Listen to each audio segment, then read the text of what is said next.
네, 여러분 최근 이 수요 예배 시간에 예수님의 제자에 관한 설교를 계속 들으셨을 텐데요. 오늘은 주제와 분위기를 바꾸어서 예수님의 가족에 대한 이야기를 함께 나누도록 하겠습니다. 오늘 본문은 복음서에 공통으로 등장하는 사건입니다. 어떤 사건이 복음서에 자주 등장하는 이유는 두 가지이겠죠. 하나는 실제로 제자들이 경험했던 일일 것이고, 또 하나는 제자들 모두의 기억에 나올 만한 중요한 사건이었기 때문일 것입니다. 오늘 본문도 제자들에겐 뭔가 강력한 흔적을 남긴 사건이었습니다. 예수님은 때가 되어서 공생애를 시작하셨습니다. 예수님은 세례 요한에게 세례를 받으시고, 혹은 그 이전에 요한복음에 가나안의 혼인잔치에서 물이 포도주가 되는 기적을 행하시면서 이제 온 인류를 구원하시는 메시아로서의 공적인 삶, 그 공생애를 시작하시죠.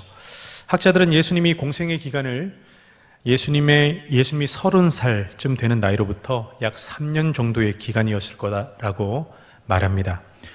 그럼 그 이전에 이 예수님의 공생애 이전에 예수님은 과연 무엇을 하셨을까요? 이 성경에는 이 공생애 전 예수님의 삶에 대해서 많이 말씀하시지 않지만 예수님이 어떤 삶을 사셨는지 우리는 상상할 수 있습니다. 전승에 따르면 예수님의 육신 아버지 요셉은 예수님의 어린 시절에 먼저 돌아가셨다고 합니다. 아마도 예수님은 사춘기와 사춘기 이전에 예수님을 아버지를 여의고 가장이 되었을 것입니다. 예수님이 맏아들이었기 때문이죠. 예수님은 당연히 아버지의 가업을 이어받으셨을 것입니다. 그 가업이 뭘까요? 목공장인이셨죠. 예수님은 아마도 직접 수제 가구를 만드셔서 시장에 내다 파셨거나 집을 짓거나 집을 수리하는 일로 그 가게의 생계를 이어가셨을 것입니다. 그러나 많은 돈을 버는 그런 인기 직업은 아니었을 걸로 합니다. 예수님의 가정은 아마도 늘 가난했을 것 같아요. 성경을 보면 예수님의 부모님이 성전에 가셔서 제사를 드리실 때도 당시에 가난한 사람들이 드렸던, 부자들은 소나 양을 잡지만 가난한 사람들은 산 비둘기로 제사를 드렸는데 예수님의 부모님들이 산 비둘기로 제사를 드렸다라고 기록되어 있죠. 예수님의 이런 공생애 이전의 삶에 대한 이해는 오늘 본문을 연구하고 묵상하는 데 매우 유용합니다. 왜냐하면 아마도 예수님의 가족이 오늘 본문에 예수님을 찾아오신 그 이유도 예수님의 가정 형편과 또 가족의 관계가 작용하기 때문입니다. 가족을 위해서 그토록 성실하게 그 가게의 소득을 목수일을 하면서 꼬박꼬박 가져다 준 착하디 착한 그 장남과 또 형과 또 오빠가 지금 일은 하지 않고 지금 가정을 내팽개치고 있던 이 자체가 이 가족들 입장에서는 얼마나 유감스럽고 불편한 상황일까요? 거기에다가 가족들을 더 화나게 만들었던 이유 하나가 더 있었으니 그건 바로 예수님에 대한 소문 때문이었습니다. 당시 예수님에 대한 소문은 이스라엘 전역에 전국적으로 매우 좋지 않았기 때문이죠. 우리가 읽었던 본문 그 앞절에 3장 21절에 또 이 같은 기록이 있습니다. 우리 함께 21절 말씀 함께 읽겠습니다. 시작. 예수의 친족들이 듣고 그를 붙들러 나오니 이는 그가 미쳤다 하밀러라. 이 가족들이 죄송한 얘기지만 예수님께 이런 미쳤다라고 이런 말을 하는 게 아니라 사람들이 이런 말을 하고 있더라는 겁니다. 그죠? 사람들은 예수님을 미쳤다라고 하거나 혹은 문제아 또는 유대교의 이단아라고 생각했습니다. 당연하죠. 예수님은 사람을 불러놓고 못하는 말이 없고 또 귀신을 쫓아내기도 하시고 또 성전에서 행패를 부르기도 하셨습니다. 그리고 그토록 점잖았던 바리새인들, 서기관들에게 예수님은 아주 그 대단한 욕을 또 쏟아부으셨죠. 예수님 욕도 잘하셨습니다. 그리고 무엇보다도 예수님은 자신을 가리켜서 대놓고 하나님의 아들이다, 메시아다 이렇게 말하는데 서슴지 않으셨죠. 사람들은 물론이고 가족들 보기에도 그 예수님의 상태는 그리 좋지 않게 보였겠다 싶습니다. 그래서 가족들은 예수님을 그래서 잡으러 온 것이죠. 예수님을 잡으러 왔습니다.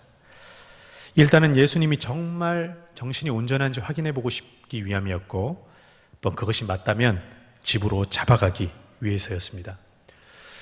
하지만 이 예수님의 이 가족들, 예수님의 어머니와 예수님의 동생들이 예수님을 찾아왔을 때 예수님의 반응, 그 반응은 우리를 또한 놀라게 하죠. 아무래도 예수님은 당시에 집안에서 식사를 하고 계셨거나 혹은 식사를 하기 전에 이야기를 나누고 계셨던 시간은 아니었을까 싶습니다. 누군가가 예수님이 밖에 예수님의 가족이 예수님을 찾아왔다고 예수님께 고합니다.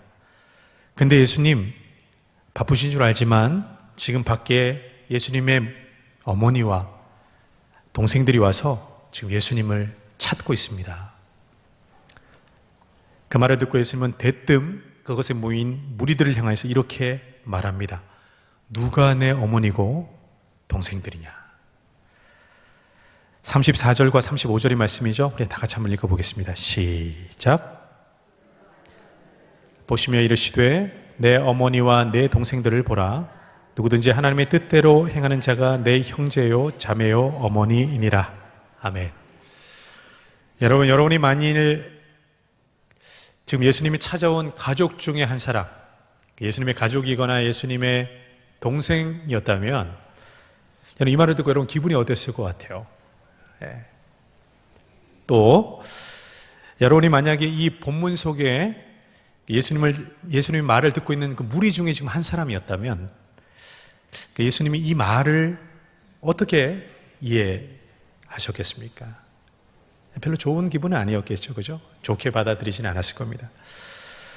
만약에 오늘 보면 이 사건이 혈연과 효를 예의를 중요시하는 우리나라에서 일어났다면 어땠을까요? 아마 난리가 났을 겁니다. 아니, 예수가 가족들이 찾아왔는데도 아는 채도 안 했단 말이야. 그것도 모자라서 누가 내 어머니냐, 형제냐, 그렇게 찾아온 가족들에게 그렇게 무안을 줬단 말이야. 좀 입이 험한 사람들은 이렇게 얘기했겠죠. 어떤 말을 여러분 기대하시겠습니까? 예수는 애미애비도 없단 말이냐, 이렇게 이제 얘기했겠죠. 그럼 우리는 이 예수님의 당황스러운 행동과 말씀을 어떻게 이해해야 할까요? 사람들은 흔히 기독교를 부모에게 불효하는 집단으로 이해하기도 합니다. 가장 큰 이유가 뭘까요? 제사 때문입니다. 저는 청년교구의 청년 담당 목사인데요. 이 제사 문제는 홀로 신앙생활하는 청년들에게도 여전히 고통스럽고 괴로운 시험거리가 되기도 하죠. 신앙이 자라고 깊어질수록 이 문제는 당사자의 피와 뼈를 마르게 하는 문제입니다. 비단 청년들만의 문제와 시험만은 아니죠. 이 제사의 문제는 부모님이 돌아가신 후에 형제 간의 불화와 갈등을 야기하기도 합니다. 아마 이곳에 계신 산전수전 다 겪으신 우리 집사님들, 권사님들, 장로님들 몇 분은 지금 이 제사에 관련된 주제에 관련해서 떠오르는 여러 가지 여러분이 직감적인 경험들이 떠오르실 거겠죠. 이 제사 문제가 쉽지 않음을 여러분 잘 알고 계시리라 믿습니다. 하지만 여러분, 우리가 잘 아는 대로 기독교는 불효와 가정 불화를 조장하는 종교가 아니죠. 오히려 기독교는 가족을 사랑하고 부모를 공경하라고 가르치는 굉장히 효를 중요시하는 종교입니다. 우리는 10계명 중에서 사람에 대한 계명이 쉽게 말해 크게 두 계명으로 나누죠. 하나님을 향한 계명과 사람에 대한 계명으로 나눌 수 있습니다. 그죠? 그러나 이 후반부의 사람에 대한 계명의 첫 계명이 바로 부모를 공경하라는 계명임을 우리는 잘 알고 있습니다. 부모를 공경하라는 가르침은 10계명만이 아니죠. 성경 곳곳에 부모 공경한 이들에 대한 약속, 복이 아주 많습니다. 바울은 자신의 가족, 친족과 형제를 돌보지 않은 자를 불신자보다 더 악하다라고 말하기까지 했어요. 예수님 또한 자신의 공생의 이 3년의 기간보다 더 훨씬 더 오랜 기간을 가정에 충실했고 십자가 위에서 예수님은 가장 사랑하는 제자에게 당신의 모친 마리아를 의탁하셨던 만큼 부모님을 아주 사랑하셨죠. 제사만이 효와 사랑이 아닙니다. 제사는 효를 가장한 문화와 전통의 옷을 입은 교묘한 우상 숭배의 죄이죠. 귀신은 조상들의 영혼이 아닙니다. 성경의 진리는 죽은 영혼은 결코 우리가 살아가는 이 현실 세계에 올 수 없다라고 못 받고 있습니다. 여러분, 귀신은 처음부터 귀신이지 죽은 영혼이 아닙니다. 그것은 사탄의 새빨간 거짓말에 불과하죠. 다시 오늘 본문으로 돌아와서 오늘 본문에서 예수님께서 당신의 가족에게 이토록 무한을 주신 이유는 사실 따로 있습니다. 우리가 잘 아는 바와 같이 예수님은 인간이셨지만 하나님의 아들로 이 땅에 오셨지요. 예수님은 우리의 죄를 속하기 위해 이 땅에 오셨지만 또한 하나님의 나라의 진정한 왕으로서 하나님의 나라를 소개하고 초대하고 이 땅에 그 하나님의 나라를 건설하기 위해서 이 땅에 오셨습니다. 여러분 맞습니까? 예. 오늘 본문도 예수님은 하나님의 나라의 실체를 사람들에게 소개하고 또한 초대하고 계심을 우리는 보게 되죠. 먼저 하나님의 나라에서 이 가족이라는 것은 혈연과 동족과 나라와 민족이라는 개념이 아니다라는 것을 보여주고 계십니다.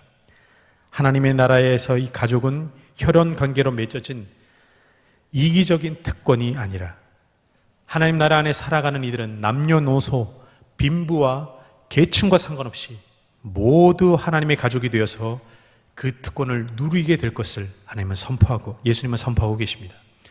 흔히들 피는 물보다 더 진하다는데 예수님의 가족, 하나님의 가족은 그 진하다는 피보다 더 진한 예수님의 보혈이 그 속에 흐르는 영적인 공동체라는 것이죠.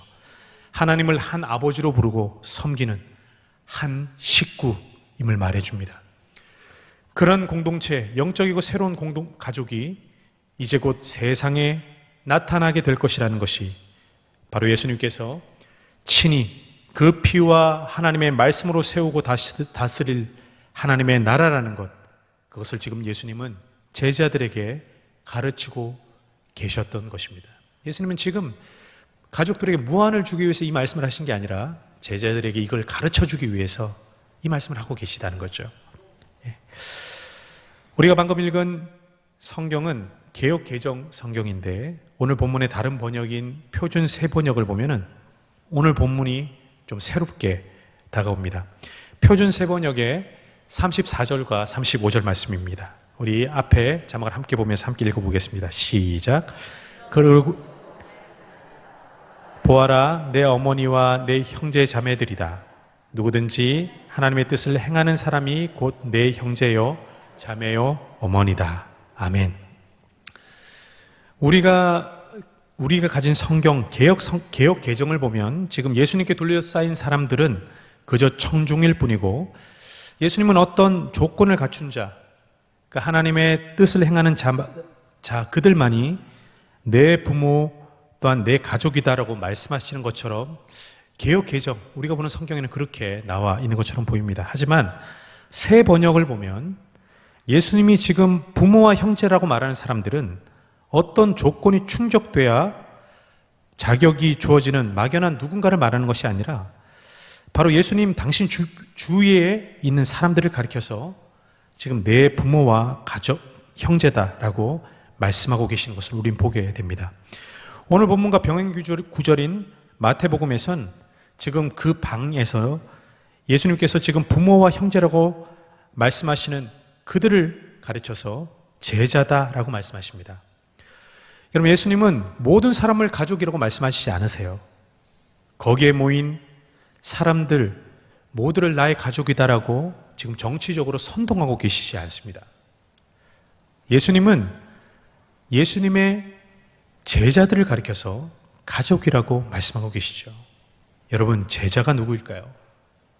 제자는 예수님을 따르는 사람입니다. 제자란 예수님을 스승으로 모시고 예수님을 주인으로 모심에 따르는 사람들, 그들이 제자죠. 심지어 부모보다 형제보다 더 가까운 지금 내 자식과 아내보다 더 내 목숨보다 더 예수님을 따르며 사랑하는 것을 선택하는 사람들, 바로 제자입니다. 성경은 제자로 살아가는 것이 인간의 의지로 가능하거나 흉내낼 수 있는 그런 삶이 아니다라고 말해주고 있어요. 여러분, 제자는 노력한다고 공부한다고 얻어지는 자격증과 같은 것이 아니죠. 여러분, 제자는 존재 자체가 변화되는 것입니다. 곧 제자는 다시 태어나는 것입니다.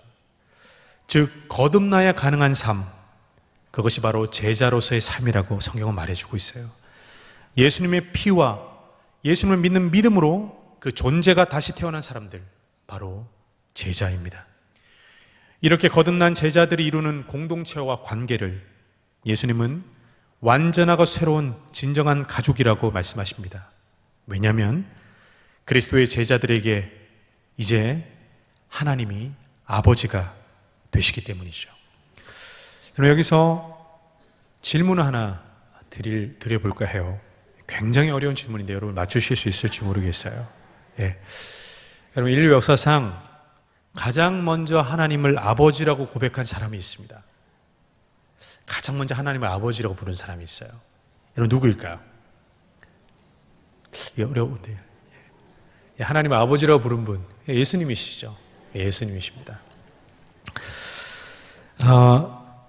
예수님에게 하나님은 아빠였고 아버지셨죠. 성자 예수님은 창조주 하나님을 아빠라고, 아버지라고 부르신 유일한 분이셨습니다. 하지만 우리가 예수를 믿고 주님을 영접하는 순간 우리에겐 놀라운 일이 일어나죠. 하나님이 우리 아버지가 되시는 것입니다. 영접하는 자, 곧 그 이름을 믿는 자들에게는 하나님의 자녀가 되는 권세를 주셨으니, 이것이 구원받은 하나님의 자녀인 우리의 가장 큰 축복이자 권리입니다. 여러분, 하나님이 나의 아버지가 되시는 것, 우리 아버지가 되시는 것, 그것이 바로 가장 큰 복이죠. 여러분, 믿으십니까?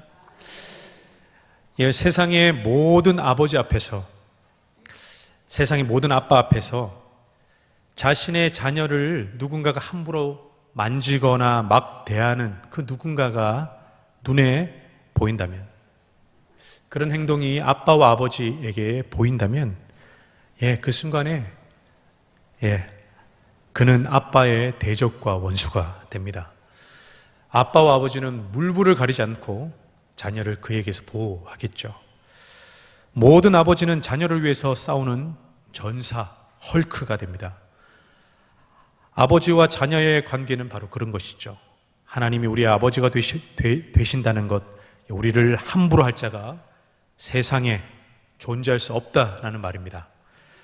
그리고 하나님을 우리가 아버지로 부르는 순간에 두 번째 기적이 우리를 기다리고 있습니다. 그 기적은 무엇일까요? 하나님을 아버지로 부르는 모두가 바로 나의 형제와 자매가 되는 것입니다. 우리에게는 또 다른 가족이 생기는 것이죠. 여러분, 오늘날 교회에서 형제 자매라는 말은 그 개념과 호칭이 상당히 가치절하되어 있습니다. 여러분, 우리는 형제 자매라는 말을, 그 호칭을 어떻게 사용하나요? 여기 계신 우리 장년분들은 다 교회 직분이 있으시잖아요. 그래서 집사님, 권사님, 장로님 이렇게 부르면 되잖아요, 그죠? 그런데 청년들은 이 직분이 없습니다. 뭐 구역장과 임원이 있지만 뭐 구역장님, 뭐 총무님 이렇게 부르지 않아요. 그럼 어떻게 부를까요? 남자 청년은 형제, 누구누구 형제, 여자 청년은 누구누구 자매 이렇게 부릅니다. 그러더니 어쩔 때는 이 형제 자매 호칭이 이름을 부르기에는 좀 어색하고 부담되는, 굉장히 관계가 좀 애매한 관계에서 사용되는 것을 보게 돼요. 관계가 친하면 그냥 이름을 부르면 되는데 오빠라고 그러기엔 좀 그렇고, 그러면은 좀 이제 형제님 이렇게 부른다는 거죠. 생각보다 이 호칭이 편하다는 거죠.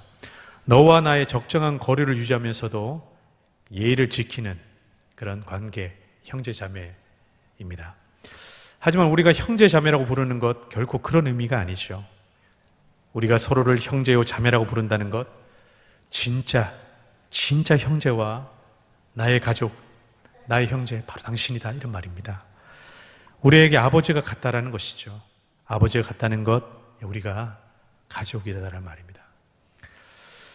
여러분, 제가 좀 제 얘기를 좀 언급해서 좀 죄송한데 양해를 구합니다. 저는 이제 우리 신양교회 온 지 3년이 다 되어 갑니다. 제가 여러분 앞에서 할 말은 아니지만 저도 이제 나이를 좀 먹어가는 것 같다 참 많이 느낍니다. 왜냐하면 이게 일주일이 얼마나 빠른지, 그리고 1년이 얼마나 빠른지 모르겠어요. 1년이 별 기억이 안 나고 이게 2022년인지 2023년인지 잘 헷갈립니다. 예, 정말 죄송한데 진짜 저도 그래요. 저도 그런데 제가 우리 교회 처음 왔을 때 여러분에게는 당연하지만 또한 자연스럽지만 저에게는 당연하지 않고 자연스럽지 않은 일들이 좀 제법 많았어요. 그중 하나가 우리 교회는 찬송가를 너무 빨리 부른다는 거예요. 찬송가를 너무 빨리 부른다. 지금 근데 저는 그렇게 느껴지지 않아요. 저는 지금 이렇게 부르는 게 더 편하고 또 자연스럽습니다. 그만큼 저에게 신양교회가 이제 우리 교회가 되어 간다라는 증거겠죠. 저에게 우리 교회가 또 이런 교회다라고 각인되는 중요한 몇 가지 사건이 있었습니다. 하나는 전교인 수련이었어요. 코로나 직후에 이제 처음 갖게 되는 전교인 수련이어서 그런지 몰라도 기억하시는 모르겠지만 이 본당에서 했잖아요. 그죠? 각 기관에서 준비한 찬양과 율동이 아니죠. 거의 댄스 수준이었습니다. 댄스 수준. 예. 여러분, 그것을 제가 이제 보는 순간, 놀라움을 넘어서 충격 자체였어요. 이런 교회였구나. 이렇게 참 이렇게 잘 하시는 교회였구나. 이런 생각이 들었던 겁니다. 여러분, 기억나는 또 하나의 사건이 있다면, 바로, 고 정승준 장로님의 천국 황손 예배였습니다. 우리 교회가 발인 예배를 천국 황송 예배라고 부르는 것, 그것도 저에게는 충격이었고 은혜였습니다. 그 천국 황손 예배 때 이만규 목사님께서 집례를 해주셨어요. 이만규 목사님 설교 때 천국 황송 예배여서 당신께서는 유독 흰색 성의를 고집한다라는 말씀도 그 자리에서 해주셨는데, 까마득한 목회 후학으로서 그 말씀을 얼마나 위로가 되었는지 모릅니다. 하지만 저에게 그 예식에 더 은혜가 되었던 부분은 따로 있었어요. 예식을 다 마치시고 당시 선임 장로님이셨던 이종각 장로님께서 대표로 송별 인사를 해주셨습니다.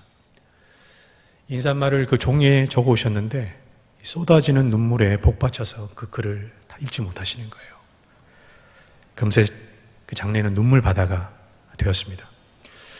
제가 감히 이해한 그 눈물은 슬픔의 눈물만은 아니었어요. 그것은 그리움과 고마움과 사랑의 눈물이었습니다. 제게 그 순간은 제 기억 속에 마치 스포츠 하이라이트와 같이 아주 선명하고 아주 분명하게 각인되어 있어요.